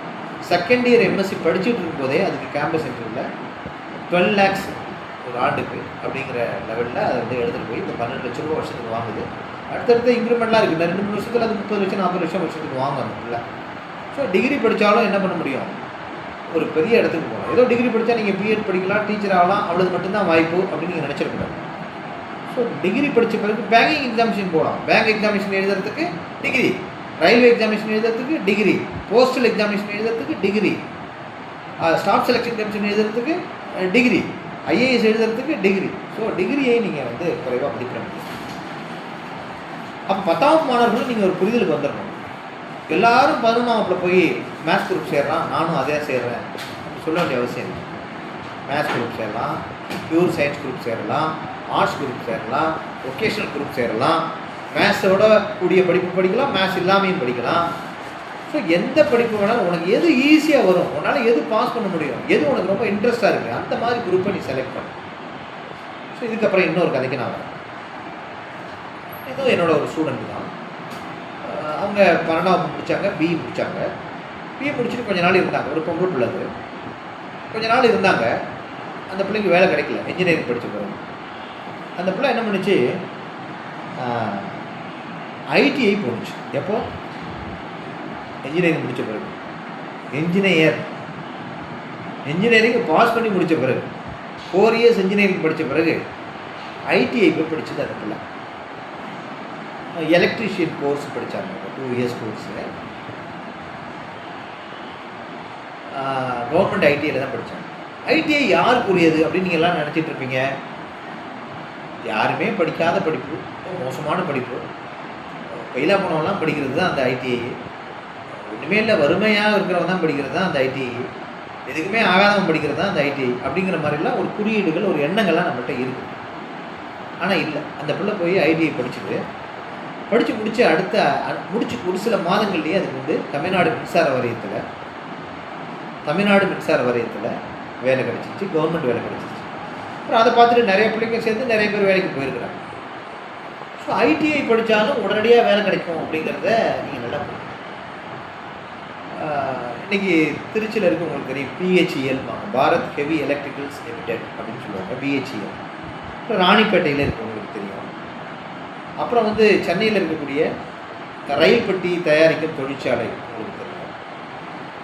இதிலெல்லாம் ஆள் யாரை எடுக்கிறாங்க அப்படின்னா ஐடிஐ முடித்தவங்க தான் எடுக்கிறாங்க. ஐடிஐக்கு என்ன கல்வி தகுதி? 10ஆம் வகுப்பு தான் கல்வி தகுதி. 8வது முடித்தவங்க கூட சில கோர்ஸுக்கு போகலாம். வெல்டருக்கு, அப்புறம் வந்து வயர்மேன், இந்த மாதிரி ட்ரேடெல்லாம் இருக்குது, சில ட்ரேடெல்லாம் இருக்குது. இதெல்லாம் 8வது படித்தா கூட போகலாம். இப்போ 10வது முடித்தவங்க ஐடிஐ போகலாம். இப்போ இங்கே இருக்கக்கூடிய சில பேர் +2 முடிச்சிருப்பீங்க. எனக்கு இதெல்லாம் ஒத்துக்கூடாது சார், நானே ரொம்ப கஷ்டப்பட்டு +2 பாஸ் பண்ணியிருக்கிறேன், இதுக்கு மேலே எனக்கு ஒன்றும் போக பிடிக்கல சார், உடனடியாக வேலைக்கு போகணும் சார் அப்படின்னா நீங்கள் திரும்ப ஐடிஐ படிக்கணும். அடப்பாவி, நான் 12ஆவதே பாஸ் பண்ணிவிட்டேன், என்ன போய் மறுபடியும் ஐடிஐ படிக்க சொல்லுவீங்க அப்படின்னா, நான் ஏற்கனவே சொன்ன கதை உங்களுக்கு புரியும் நினைக்கிறேன். கதையில் நிஜம். அது இன்ஜினியரிங் முடித்த பிறகு மறுபடியும் ஐடிஐ படித்து வாழ்க்கையில் வெற்றி பெற்றிருக்கக்கூடியவர்கள் இருக்கிறார்கள். நிறைய பேர் எம்எஸ்சிலாம் படிச்சுட்டு மறுபடியும் ஐடிஐ படிக்கிறாங்க. ஐடிஐ படிக்கிறதுக்கு 10ஆம் வகுப்பு நிறைய கோர்சஸ் இருக்குது. ஃபிட்டர், டர்னர், இப்போலாம் நிறைய இருக்குது. சிஎன்ஜி மெஷின் ஆப்ரேட்டர் அப்படின்னு இருக்குது. அப்புறம் பேசிக் டிசைனர் அப்படின்னு சொல்லி ஒரு கோர்ஸ் இருக்குது. அப்புறம் டேட்டா சயின்ஸை பற்றி ஐடிஐயில் இருக்குது. சர்வேயர் நிலம் அளக்குறாங்கல்ல, டிஎன்பிஎஸ்சி பரீட்சை நடத்துகிறாங்கல்ல, அது இருக்குது. அதை விட முக்கியமாக ஸ்டெனோகிராஃபர்னு ஒரு கோர்ஸ் இருக்குது ஐடிஐயில். ஸ்டெனோகிராஃபர்னு இருக்குது. யாரோ பேரண்ட்ஸ் இருந்தீங்கன்னா இதை நீங்கள் நல்லா மற்றவங்களுக்கு சொல்லலாம். ஸ்டெனோகிராஃபர் நாகப்பட்டினம் ஐடிஐலாம் கூட இருக்குது. பல மாவட்ட ஐடிஐயில் உங்களுக்கு வந்து ஸ்டெனோகிராஃபர் கோர்ஸ் இருக்குது. ஸ்டெனோ வந்து 1 year தான். சுருக்கெழுத்து தட்டச்சர் அப்படின்னு சொல்லுவாங்க.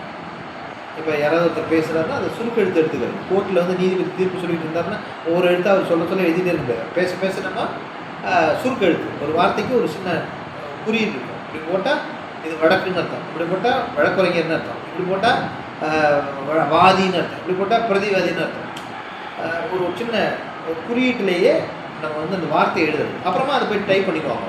ஸோ இப்போ தான் சுருக்கெழுத்தர் ஸ்டெனோகிராஃபர்னு. ஸோ இந்த படிப்பை ஐடிஐ கொடுக்குறாங்க. இதெல்லாம் முடித்தா இம்மிடியேட்டாக டிஎன்பிஎஸ்சி நடத்தக்கூடிய தேர்வுகளில் கலந்துக்கிட்டு உடனடியாக வேலைக்கு போகிறதுக்கான பெரு வாய்ப்பு இருக்கிறது. நீங்கள் பார்த்தீங்கன்னாலே சரி, ஊரில் பிஎஸ்சி முடித்தவங்க நிறைய பேர் இருப்பாங்க, பிஏ முடித்தவங்க நிறைய பேர் இருப்பாங்க, எம்பிபிஎஸ் முடித்தவங்க கூட இருப்பாங்க. ஸ்டெனோ முடித்தவங்க யார் இருக்காங்களான்னு கேட்டிங்கன்னா இருக்க மாட்டாங்க. டைப்பு 2லேயும் தமிழ்லையும் இங்கிலீஷ்லையும் ஹையர் முடித்தவங்க எத்தனை பேர் இருக்காங்கன்னு உங்கள் ஊரில் கணக்கெடுத்து பாருங்க, இருக்கவே மாட்டாங்க. ஸோ எது மற்றவங்க தொடாத ஒன்று இருக்கிறதோ அதை போய் நம்ம தொட்டோம்னா ஈஸியாக வேலைக்கு போகணும். ஸோ ஐடிஐயில் 30-40 பிரான்ச்சஸ் இருக்குது. இன்றைக்கி பாடங்கள்லாம் நிறைய மாறிடுது. ஒரு காலத்தில் ஐடிஐயில் வந்து டீச்சர்ஸ் பாடம் சொல்லி கொடுத்துருந்தாங்க. இப்போ அப்படி கிடையாது. டிவிஎஸ் கம்பெனிலேருந்து ஆட்கள் வந்து இங்கே கிளாஸ் எடுப்பாங்க. எல்என்டி கம்பெனிலேருந்து வந்து ஐடிஐயில் பாடம் எடுக்கிறாங்க. இந்தியா என்ஃபீல்டு கம்பெனிலேருந்து வந்து பாடம் எடுக்கிறாங்க. இப்படி பல கார் கம்பெனிஸ்லேருந்து வந்து பாடம் எடுக்கிறாங்க. மோட்டார் மெக்கானிக், டீசல் மெக்கானிக், எல்லா கோர்சஸுக்கும் வெளியிலேருந்து ஆட்கள் வந்து கம்பெனிலேருந்து ஆட்கள் வந்து ஆண்டு முழுவதும் கிளாஸ் எடுத்து இவனை பாஸ் பண்ண வச்சு அந்த ஸ்டூடெண்ட்ஸை அந்த இயர் எண்ட்லேயே அதே கம்பெனிக்கு திரும்ப அழைச்சிட்டு போயிடறாங்க. 25,000-30,000 சம்பளம் கொடுத்து அழைச்சிட்டு போகிறாங்க. ஸோ இருட்டு என்றால் உன்னால் இருட்டை விரட்ட முடியாது. இருட்டை விரட்ட வேண்டும் என்றால் உன்னால் முடிந்தால் ஒரு மெழுகுவர்த்தியை ஏற்றிவை அப்படின்னா. நாடாங்க இது நாட்டில் வேலை கிடைக்கலங்க, இந்தியாங்க தமிழ்நாடுங்க எங்கே மோசங்க, இது என்னங்க நாடு எல்லாம் சொல்லிட்டு இருக்காரு. வாய்ப்புகள் கொட்டி கிடக்கிறது. வாய்ப்புகளை பயன்படுத்திக் கொள்ள வேண்டியது உங்களுடைய பொறுப்பு. நீங்கள் ஐடிஐ படிக்கிறதுங்கிறத ஒரு குறைவாக, நான் எதுக்கு இவ்வளோ இன்சிஸ்ட் பண்ணி ஐடிஐ பற்றி சொல்கிறேன், ஏன் இவ்வளோ கட்டாயப்படுத்தி நான் பாலிடெக்னிக் பற்றி பேசுகிறேன் அப்படின்னு சொன்னால், எல்லோரும் போய் சேர்கிற மந்தையாக பல படிப்புகளை நீங்கள் தேர்வு செய்து அல்லாடுவதை விட இது போன்ற ஒரு இலகுவான படிப்புகளை படித்து முடித்துவிட்டு உடனடியாக வேலைக்கு போவது என்பது உங்கள் குடும்பத்தினுடைய சரித்திரத்தை துடைத்துவிட்டு ஒரு மிகப்பெரிய சரித்திரத்தை படைப்பதற்கு ஒரு பெரிய வாய்ப்பாக இருக்கும். அதனால் ஐடிஐ பற்றி ஒரு நல்ல புரிதல் உங்களுக்கு வேண்டும் என்று நான் தெரிவித்துக் கொள்கிறேன். 2 ஆண்டு படிப்புகள் இருக்குது, 1 ஆண்டு படிப்பு இருக்குது. ஐடிஐ படிக்கிறவங்களுக்கெல்லாம் தெரியும். உங்களுக்கு ஏற்கனவே மாதத்துக்கு 750 ரூபா பணம் கொடுத்துருவாங்க. ஐடிஐக்கு போனால் உங்களோட அக்கௌண்ட்டில் 750 ரூபா ஐடிஐலேருந்து போடுவாங்க. ஸ்டைஃபண்டு. உங்களுக்கு லேப்டாப் உண்டு, சைக்கிள் உண்டு, பஸ் பாஸ் உண்டு, 2 செட் யூனிஃபார்ம் உண்டு. இவ்வளோ தான் ஐடிஐ படிக்கிற பையனுக்கு உண்டு. கூடுதலாக ஏற்கனவே கவர்மெண்ட் அனௌன்ஸ் பண்ண தமிழ் புதல்வன் மாதந்தோறும் 1000 ரூபாய் பணமும் உண்டு. அது இப்போ ஆட்சியில் வந்திருக்கக்கூடிய அரசாங்கம் தொடர்ந்து நடக்கும் கண்டிப்பாக. அப்போ 1000 ரூபா அந்த பணம் உண்டு. 750 ரூபா ஸ்டைஃபண்ட். இது வந்து ஐடிஐ படிக்கிற ஸ்டூடெண்ட்ஸ். நான் ஏற்கனவே சொன்ன பாலிடெக்னிக்கும் அதே தான். ஐயா சார் நான் 10வது தான் படிச்சிருக்கிறேன், காலேஜ் போனாது 1000 ரூபா கொடுப்பாங்க. நோ, 10வது படிச்சுட்டு நீங்கள் வந்து பாலிடெக்னிக் போனாலும் 3 ஆண்டுகளுக்கும் மாதந்தோறும் 1000 ரூபாய் தமிழ் புதல்வன் திட்டத்திலிருந்து உங்களுக்கு வரும். பெண்ணாக இருந்தால் புதுமை பெண் திட்டத்திலிருந்து மாதந்தோறும் 1000 ரூபாய் வரும். நான் சொல்லி அத்தனை படிப்புகளும் ஆணுக்கும் பெண்ணுக்கும் சமமானது. ஐடிஐங்கிறது பெண்ணுக்கு இல்லை அப்படின்னு நீங்கள் நினைக்கக்கூடாது. எல்லா படிப்புகளுக்கும் ஒயர்மேன்லேருந்து எலக்ட்ரீஷியன்லேருந்து அனைத்து படிப்புகளும், மோட்டார் மெக்கானிக், டீசல் மெக்கானிக் உட்பட அனைத்து படிப்புகளும் பெண்களுக்கும் வழங்கப்படுகிறது. அவங்களுக்கும் அந்த 750 ரூபா உண்டு. அவங்களுக்கும் புதுமை பெண் திட்டத்தின் மூலமாக 1000 ரூபாய் வழங்கப்படுது. ஸோ இவ்வளோ வாய்ப்புகள் உங்களுக்கு இருக்கிறது. ஒரு அவுட்லைன் தான் சொல்லியிருக்கேன். லா படிக்கணும்னா படிக்கலாம், டிகிரி படிக்கணும்னா படிக்கலாம். ஒரு படிப்பிலிருந்து இன்னொரு படிப்புக்கு உங்களை விசாலப்படுத்திக் கொள்ள முடியும். சில பேர் நீங்கள் வந்து நான் எம்பிஏ தான் சார் படிக்கணும் அப்படின்னா, எடுத்தோடனே ஒரு பிபிஏ படித்து தான் எம்பிஏ போகணும்னு இல்லை. ஒரு பிஎஸ்சி படிச்சுட்டோ ஒரு பிஏ படிச்சுட்டோ கூட எம்பிஏ உங்களால் போக முடியும். டீச்சர் ட்ரைனிங்கை பற்றி கூட சில பேர் ஐயோ டீச்சர் படித்தா வேலையே கிடையாதுங்க அப்படின்னு சொல்லுவாங்க. அப்படி சொல்ல முடியாது. ஒரு 12வது முடிச்சுட்டு டிடிஎட் என்று சொல்லப்படக்கூடிய டீச்சர் ட்ரைனிங் எக்ஸாமினேஷன் இப்போலாம் கவர்மெண்ட்லேயே உங்களுக்கு சீட்டு கிடைக்கும். ஏன்னா நிறைய பேர் அங்கே சேர்றது இல்லை. என்ன சார் ஊருக்கு 200 டிடிஎட் முடிச்சவங்க இருக்கிறாங்க, என்ன போய் டீச்சர் ட்ரைனிங் சேர சொல்கிறீங்களே அப்படின்னா அது திரும்பவும் அதுதான் சொல்கிறேன். அவர்கள் படித்திருக்கிறார்கள், நீங்களும் படிக்க போகிறீர்கள். படித்தவர்களுக்கு சீனியாரிட்டி அடிப்படையில் வேலை தரப்போவதில்லை. பின்னாளில் போட்டித் தேர்வு நடத்தப்பட இருக்கிறது, ஆசிரியர் தகுதி தேர்வு நடத்தப்பட இருக்கிறது. அதில் வெற்றி பெற்றால்தான் உங்களுக்கு வேலை. 20 ஆண்டுகளுக்கு முன் முடித்தவரும் அந்த தேர்வை எழுதப் போகிறார். போன மாதம் முடித்தவரும் அந்த தேர்வை எழுதப் போகிறார். போன மாதம் முடித்தவர் சிறப்பாக இந்த தேர்வை அணுகினால் கண்டிப்பாக ஒரு அரசு வேலைக்கு போகும். திரும்பவும் சொல்கிறேன், எப்படி படிக்கிறோம் என்பதில் இருக்கிறது. ஆக எந்த படிப்பையும் நீங்கள் குறைவாக மதிப்பிட்டு விட முடியாது. கொட்டி கிடக்கிற ஆயிரக்கணக்கான லட்சக்கணக்கான படிப்புகளில் ஒரு சிலவற்றை தான் நான் சொல்ல முடியும். ஒரு முக்கியமான டாப்பிக்கை நான் தொடாமல் விட்டுட்டேன். பேராமெடிக்கல். மருத்துவர் ஆகணும்னு நினச்சேன் சார், நான் வந்து போக முடியல சார். இப்போ நான் வந்து மருத்துவம் சார்ந்த துணை மருத்துவ படிப்புகளுக்கு நான் எப்படி விண்ணப்பிக்கிறேன் அப்படின்னு கேட்டால் முடியும். tnhealth.org.in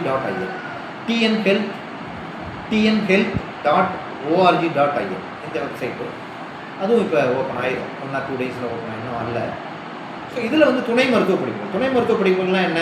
BSc nursing, B Pharm, deform இல்லை, பிஃபார்ம், பேச்சுலர் ஆஃப் ஃபார்மசி. அதுக்கப்புறமா பார்த்தீங்கன்னா பேச்சுலர் ஆஃப் பிசியோதெரபி, பிபிடி. அதுக்கப்புறமா பிஎஸ்சி ரேடியாலஜி, ரேடியோ கொடுக்குறாங்க இல்லையா, ரேடியோதெரபி கொடுக்குறாங்க இல்லையா, radiotherapy, BSc radiology. BSc cardiac assistant, அது இதய டாக்டர் இருக்கார் இல்லையா, அவருக்கு அசிஸ்டண்ட்டாக வேலை பார்க்குறோம். அப்புறம் பிஎஸ்சி ஆப்டோமெட்ரிக்குமாங்க, கண்டக்டருக்கு அசிஸ்டண்ட்டாக இருக்கக்கூடிய அந்த பிஎஸ்சி படிப்பு. இப்படி நிறைய இருக்குதுங்க. பிஎஸ்சி எக்ஸ்ரே டெக்னீஷியன் இருக்குது, பிஎஸ்சி ஹாஸ்பிட்டல் மேனேஜ்மெண்ட், அப்புறம் பிஎஸ்சி எமர்ஜென்சி மெடிசின். இப்படி பல படிப்புகள் வந்து பிஎஸ்சியில் கொடுக்குறாங்க. அது 4 years படிப்பாக கொடுக்குறாங்க. இப்போ நார்மலாக பிஎஸ்சி ஃபிசிக்ஸ் கெமிஸ்ட்ரிலாம் படிச்சிங்கன்னா பாட்டனி சுவாலஜி 3 ஆண்டுகள் கொடுப்பாங்க. ஸோ இந்த துணை மருத்துவ படிப்புகளை பொறுத்த வரைக்கும் பிஎஸ்சியில் 4 years கொடுக்குறாங்க. இதுக்கு நீங்கள் tnhealth.org.in இந்த வெப்சைட்டில் விண்ணப்பிக்கலாம். இதுக்கும் கட் ஆஃப் மார்க் தான், என்ட்ரன்ஸ் கிடையாது. இது கட் ஆஃப் மார்க் வச்சு போகலாம். நீங்கள் ப்ரைவேட் இன்ஸ்டியூஷனில் காசு வாங்கிட்டு உங்களை சேர்க்குறாங்க, அது வேணாலும் நீங்கள் படிக்கலாம். ரெண்டும் ஈக்குவல் தான், இங்கே படித்தாலும் அங்கே படித்தாலும் ஒன்று தான். அதுக்கு பின்னாடி நீங்கள் வந்து private medical colleges, private medical institutions, private hospitals, இதில் எல்லாம் நீங்கள் இமிடியேட்டாக வேலைக்கு சேர முடியும். நர்சஸுக்கெல்லாம் பெரிய வாய்ப்பு. பிஎஸ்சி நர்சிங்லாம் பொம்பளை பிள்ளைங்க படித்தா உள்நாட்டை விட வெளிநாட்டில் வந்து பெரிய வாய்ப்புகள் இருக்குது. என்கிட்ட படித்த ஒரு ஸ்டூடெண்ட்டு, என்ன சார் இத்தனை ஸ்டூடெண்ட்டா அப்படிங்கிறீங்களா? இது வந்து ஒரு 3 நாள் தான் சொல்கிறேன், 300-400 கதையை நான் சொல்லணும். ஒரு பிஎஸ்சி நர்சிங் படித்த ஒரு ஸ்டூடெண்ட்டு 3 லட்சம் சிங்கப்பூரில் வாங்குறாங்க. ஒரு மாதத்துக்கு 3 லட்சம், வருஷத்துக்கு இல்லை, மாதம் 3 லட்சம்.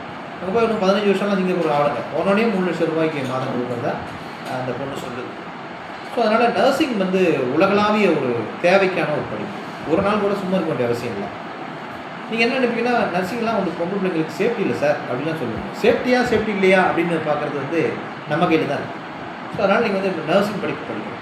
இப்போ நான் சொன்ன இந்த எல்லா படிப்புகளையும், துணை மருத்துவ படிப்புகள், BSc nursing, BPharm, BPT, cardiac assistant, radiology, எல்லா படிப்புகளும் டிப்ளமோவிலையும் கொடுக்குறாங்க. அதாவது டிகிரி 4 years படிப்பு, டிப்ளமோ 2 years படிப்பு கொடுக்குறாங்க. இது எல்லாமே diploma nursing, diploma radiology, diploma cardiac assistant, இப்படி பல படிப்புகள் வந்து டிப்ளமோலையும் கொடுக்குறாங்க. இதுவும் வந்து மெடிக்கல் காலேஜஸில் நடத்தப்படுகிறது. இதுக்கும் இந்த நீங்கள் வெப்சைட் மூலமாக அனுப்பலாம். எப்பவுமே இந்த துணை மருத்துவ படிப்புகள் முடிஞ்ச பிறகு, பிஎஸ்சி படிப்புகள்லாம் முடிந்த பிறகு, அட்மிஷன் முடிஞ்ச பிறகு, அதுக்கப்புறமா டிப்ளமோவில் கால்ஃபர் ஆகும். அது கிட்டத்தட்ட ஆகஸ்ட் மாதத்துக்கிட்ட வந்துடும். அப்புறம் டிப்ளமோவில் முடிஞ்ச பிறகு சர்டிஃபிகேட் கோர்ஸ் நடத்துகிறாங்க. சர்டிஃபிகேட் கோர்ஸில் எக்ஸ்ரே டெக்னீஷியன் அது இருக்குது. இன்னும் குறைவான மார்க் வாங்கியிருக்கிறீங்க அப்ளை பண்ணலாம். பட் அதுக்கெல்லாம் வெயிட் பண்ணணும். எது வரைக்கும்னா அப் டு டிசம்பர்.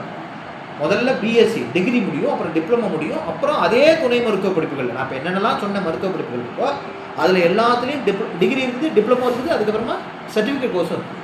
அந்த சர்டிஃபிகேட் கோர்ஸுக்கு நீங்கள் அப் டு டிசம்பர் வெயிட் பண்ண வேண்டியது. ரொம்ப முக்கியமாக நீங்கள் கவனிக்க வேண்டியது, ஒரு 10ஆம் வகுப்பு 12ஆம் வகுப்பு முடித்திருக்கிற மாணவர்கள், குறிப்பாக 12ஆம் வகுப்பு முடித்திருக்கிற பிள்ளைகள், ஒரு நல்ல நாளிதழ் டெய்லி ஒரு 2 பேப்பர் இப்போதைக்கு படிக்கணும். ஏன்னா அதில் தான் கால்ஃபர்லாம் வரும். இந்த படிப்புக்கு விண்ணப்பிப்பதற்கு கடைசி நாள் அப்படின்னு சொல்லி ஒரே ஒரு நாளைக்கு தான் வரும். அப்போ என்ன பண்ணணும், டெய்லி பேப்பர் படிக்கணும். அட்லீஸ்ட் இந்த ஒரு மாதமாவது என்ன பண்ணுங்கன்னா பேப்பர் வாங்குங்க, காசு கொடுத்து வாங்குங்க. ஒரு 3 ரூபா 4 ரூபா ஒரு பேப்பர் கொடுத்து வாங்குறதுல ஒரு பெரிய சிரமம் இல்லை. ஒரு 5 ரூபா கொடுத்து ஒரு பேப்பர் வாங்கலாம். தினம் ஒரு பேப்பர் வாங்கி படிக்கலாம், அல்லது லைப்ரரியில் போய் படிக்கலாம், அல்லது மளிகை கடையில் வாங்கி படிக்கலாம். ஏதோ படிக்கிறேன்ட்டு பக்கத்தில் சினிமா அது இதெல்லாம் பார்த்து விட்டுறக்கூடாதுங்க. வரி விடாமல் படிக்கணும். எங்கெல்லாம் விளம்பரம் வந்திருக்கிறது, எங்கெல்லாம் கல்வி சேர்க்கையை பற்றி, கல்லூரிகள் சேர்க்கையை பற்றி, டீச்சரிங் சேர்க்கையை பற்றி, என்ஜினியரிங் சேர்க்கையை பற்றி, மருத்துவ கடைசியாக வந்து நியூஸ் பேப்பர் பற்றி பேசிகிட்டு இருந்தேன். அப்போ கட்டாயிடுச்சுன்னு நினைக்கிறேன்.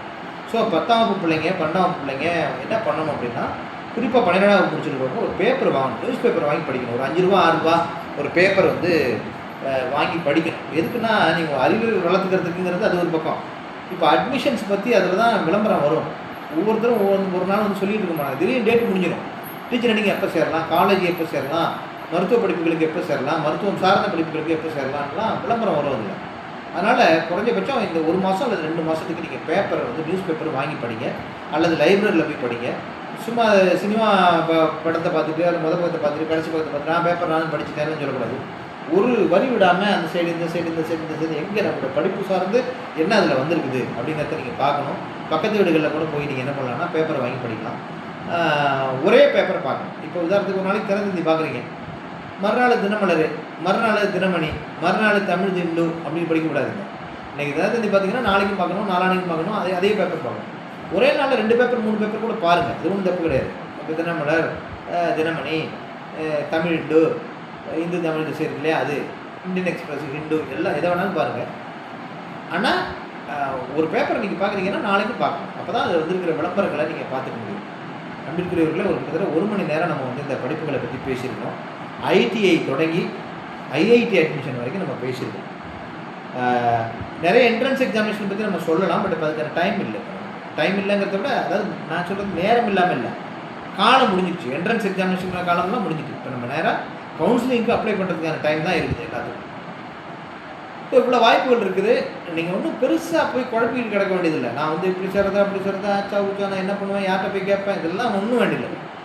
ஏதாவது ஒரு படிப்பு நீங்கள் எடுத்து படிங்க, பட் அதில் நல்ல டெப்த்தாக படிங்க. இதில் சூப்பராக. அப்புறம் சில பேர் சிஏ பற்றி சொல்லுவீங்க. 12ஆம் முடிச்சோடனே ஐசிடபிள்யூஸ் போய் அதுக்கப்புறம் சிஏலாம் போகலாம். நல்ல படிப்பு தான், நிறைய பணம்லாம் கிடைக்கும். பட் கிளியர் பண்ணுறது ரொம்ப கஷ்டம். சிஏங்கிறது ஒரு படிப்பு இல்லை. எப்படி ஒரு ஐஏஎஸ் எக்ஸாமினேஷனை டீல் பண்ணுறோமோ அது மாதிரி அது ஒரு தேர்வு. அது பல கட்டங்களாக நடத்தப்படக்கூடிய தேர்வு. அதில் துரதிருஷ்டவசமாக நம்ம பகுதியிலேருந்து யாருமே என்ன பண்ணுறது இல்லைன்னா பாஸ் பண்ணுறது இல்லை, ரொம்ப ரேர். இப்போ சிஏ போகிறவங்கலாம் 1 பேப்பர் 2 பேப்பர் 3 பேப்பர் பாஸ் வாங்க. வீட்லேயே என்ன சொல்லுவாங்கன்னா சிஏ படிக்குது பிள்ளைன்னு வாங்க. கடைசியாக பார்த்தீங்கன்னா அந்த சார்ட்டர்ட் அக்கௌண்டன்ட், பட்டய கணக்காயர் அப்படிங்கிற அந்த சர்டிஃபிகேட் உங்கள் கையில் வந்தால் தான் நீ என்ன பண்ண முடியும், ரெஜிஸ்டர்டு ஆடிட்டராக மாற முடியும். ஸோ அதில் வந்து ஒரு பெரிய ரிஸ்க்கு நம்ம எடுக்க வேண்டியது. அதாவது விருப்பம் உள்ளவங்க ரொம்ப முடியனாலன்றப்ப படிங்க. மற்றபடி எல்லோரும் சிஏ படிக்கிறான் நானும் படிக்கிறேன் அப்படின்னு சொல்லியெல்லாம் நேரத்தை வேஸ்ட் பண்ண வேண்டிய அவசியம் இல்லை. பட் நீட் தேர்வு சில பேர் எழுதிருப்பீங்க, அவங்களும் ரிசல்ட்டுக்காக வெயிட் பண்ணுவீங்க. ஐயோ நீட் எக்ஸாமினேஷன் நல்லா எழுதலை, ஐயோ என் வாழ்க்கையை போயிட்டு நினைக்க வேண்டிய அவசியமே இல்லை. இன்னொரு முறை நீட் எழுதலாம். அல்லது மருத்துவ படிப்பை புறக்கணித்து விட்டு நீங்கள் என்ன பண்ணலாம், துணை மருத்துவ படிப்புகளுக்கு போகலாம், அல்லது பொறியியல் படிப்புக்கு போகலாம், அல்லது வேறு ஏதாவது ஒரு படிப்புகளுக்கு போய் உங்கள் வாழ்க்கையை வளப்படுத்திக் கொள்ள முடியும். பாதைகள் 1000 இருக்கிறது, பாதைகள் 1000 இருக்கின்றன. சரியான பாதையை தேர்வு செய்வது மட்டுமல்ல, அந்த பாதையில் மிகச் சரியாக நடப்பதும் உங்களை ஒரு வெற்றிகரமான மனிதராக மாற்றும். இந்த அமர்வில் இணைந்து இதுகாரும் இந்த செய்திகளை கேட்டுக்கொண்டிருந்த அனைவரும் வாழ்க்கையில் மிக பிரகாசமான வெற்றியினை அடைய வேண்டும் என வாழ்த்துக்கிறேன். ஒரு 5% தான் நான் சொல்லியிருப்பேன்னு நினைக்கிறேன். ஏன்னா 1 மணி நேரம் ஆகிப்போச்சு, ரொம்ப போராடிக்க முடியும். 10 ஸ்டூடெண்ட்ஸ் ரொம்ப நல்லா கவனமாக நீங்கள் பாருங்கள். +2 ஸ்டூடெண்ட்ஸும் பார்த்தீங்கன்னா பாலிடெக்னிக் படிப்பையும் ஐடிஐ படிப்பையும் நீங்கள் வந்து ரொம்ப புறக்கணிக்க வேண்டியதில்லை, அதையும் கொஞ்சம் நல்லா கன்சிடர் பண்ணுங்கள். வணக்கம்.